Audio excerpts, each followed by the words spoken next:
Hello বন্ধুরা, কেমন আছো তোমরা? আশা করি সবাই ভালো আছো। তো আমরা যাচ্ছি আম বাজারে। তো আম কিনতে যাচ্ছি।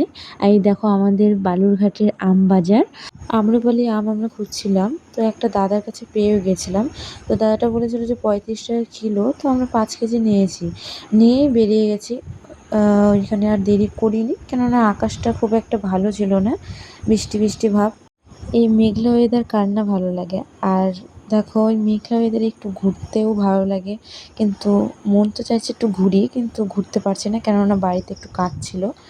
আর এই যে এইদিকে দেখো পার্ক, এই আমাদের বাড়িতে যেতেই সাইডেই পড়ে এই পার্ক, সৃজনী পার্ক। আর আমার না আইসক্রিম খেতে ইচ্ছা করছিল, তো ওকে বললাম একটা আইসক্রিম কিনে দাও। আর বাড়িতে গিয়েই দেখি ভাইরা মাখছে পেয়ারা, আম, দেখি মাখামাখি করছে। আর ছাড়া যায়? তো আমি তো খেয়ে নিয়েছি অল্প করে। আর টকটা না আমি বেশি খেতে পারি না, পেয়ারা মাখাটা খেয়েছিলাম আর আমটা একটু কম খেয়েছিলাম। তো আজকের মতো এখানেই শেষ। দেখা হচ্ছে নেক্সট কোনো ভিডিওতে। টাটা।